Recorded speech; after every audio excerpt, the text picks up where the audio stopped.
안녕하세요. 세상을 이롭게 하는 일에 관심 많은 승무원쌤 김용숙입니다. 음, 이번 주 사랑의 콜센터, 저는 나름대로 재미있고 의미 있는 방송이었다고 생각이 됩니다. 하지만 시청률은 떨어졌습니다. 지난주 11.6%에서 10.7%니까 0.9% 떨어졌죠. 1% 가까이 떨어졌습니다. 저는 이 시청률 많이 떨어졌다고 생각됩니다. 1% 정도면. 그러면 왜 시청률이 떨어졌을까? 이 뽕숭아 학당 관련해서는 시청률이 그렇게 떨어질 요인이 없는데 왜 떨어졌을까? 물론 또 이혼 작사 결혼 작곡이 결혼 작사 이혼 작곡이 또 그렇게 시청률이 낮았던 드라마도 아니기 때문에 시청률이 하락할 이유가 없었는데 떨어졌습니다. 그래서 제가 왜 그런가 하고 제 나름대로 분석을 해보니 전반부의 내용은 재미있었어요. 나름대로. 그런데 후반부로 갈수록 그 게임이 난해했었어요. 그 게임을 이해하기에 어려웠다는 얘기죠. 즉 중장년층이 그 게임을 이해하기에는 바람둥이를 잡는 게임을 왜 하는지, 그 바람둥이가 그 게임에서 어떤 역할을 하고 있는지 좀 난해한 프로그램이었다는 거죠. 저도 그 내용이 굉장히 삭갈리더라고요. 삭갈렸는데 이제 끝날 때쯤 돼 가니까 이게 이거구나 하고 뒤늦게 그 깨달음이 오더라고요.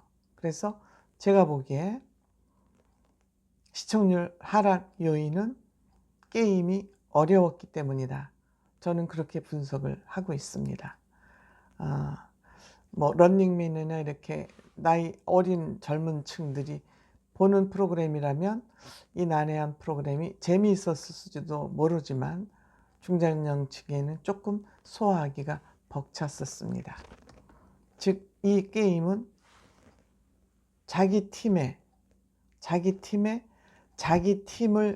지게 하는 엑스맨, 자기 팀을 해롭게 하는 스파이가 숨어 있는 것이죠.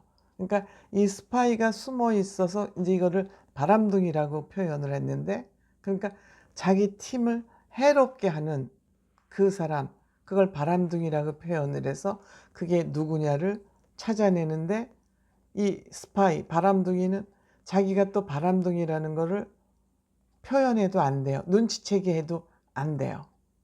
그러니까 눈치채지 못하게 하면서 자기가 속한 그 팀을 은근히 게임에서 지게 해야 되는 거예요.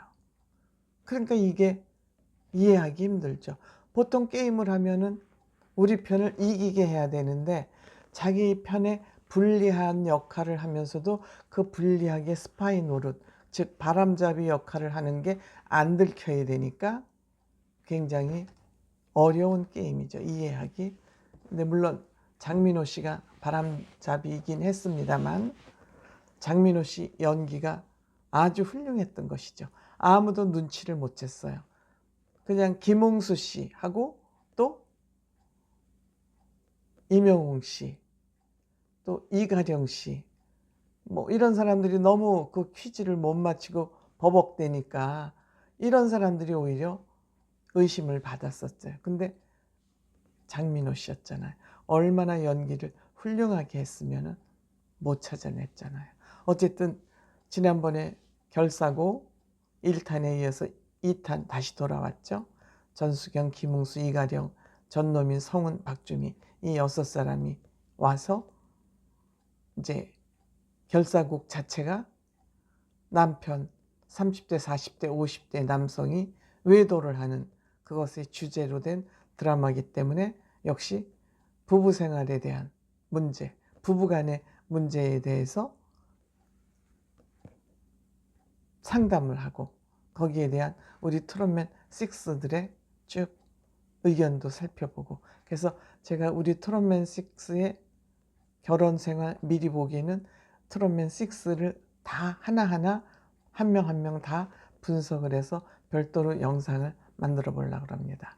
재미있지 않습니까? 제가 보기에는 굉장히 재미있었습니다. 그래서 결사곡 제 2부가 이제 또 방송될 예정인 것 같습니다. 그래서 그 드라마도 홍보하고 또 그 주제, 부부생활이라는 그 주제를 가지고 또 게임도 하고 우리 트롯맨 6의 생각도 들어보는, 저는 나름대로 재미있게 봤습니다만 어쨌든 게임이 어렵기 때문에, 이해하기 어렵기 때문에 시청률은 떨어졌던 것 같습니다.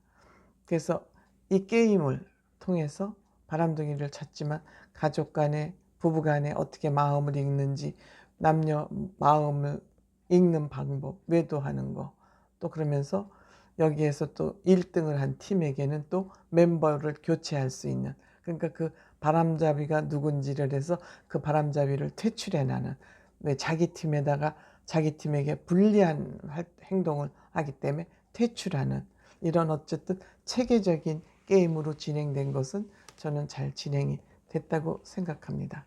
그리고 또 노래도 빠지지 않고 영탁 씨하고 희재 씨하고 민호가 유니트로 또 나와서 꽃바다 아름다운 너를 박주미 씨를 위해서 불러주고, 전수경 씨 뭐 뮤지컬 배우기 때문에 낭만에 대하여 멋지게 불렀죠.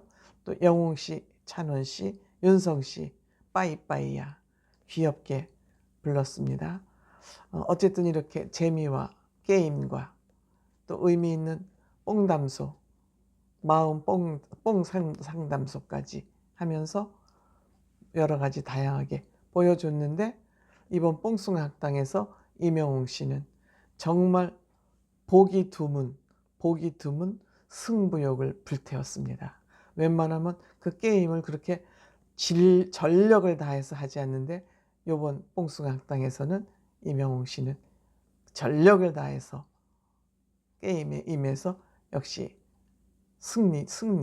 팀을 승리로 이끌었습니다. 임영웅 씨는 한 방이 있는 사람입니다. 확실하게 한 방이 있죠. 그 다음에 이제 황윤성 씨의 그 활동이 역시 돋보였던 해입니다. 자신의 생각을 가감없이 막 쏟아내니까 그 게스트들도 전수경 씨가 황윤석 씨 팬이 된 것 같아요. 결혼한 사람 같이 경험이 풍부한 얘기를 쏟아놓는다.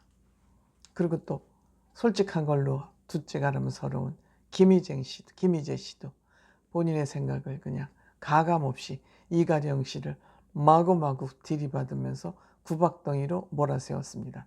문제가 많다 이가령 씨, 뭐 하는 거냐 누나는 도대체, 연기자 맞냐, 뭘 이렇게 못하냐 하고 그냥 마구마구 들이받아도 그 이가령 씨가 그걸 다 받아주더라고요. 성격이 좋은가 봐요 아마.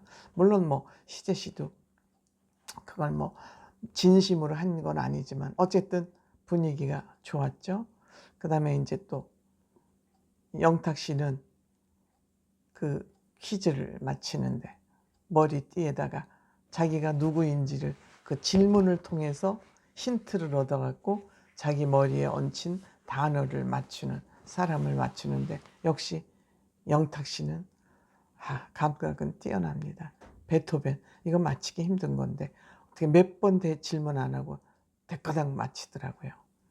윤성 씨도 또 의외로 그 이소룡을 쉽게 맞히고, 영웅 씨도 소크라테스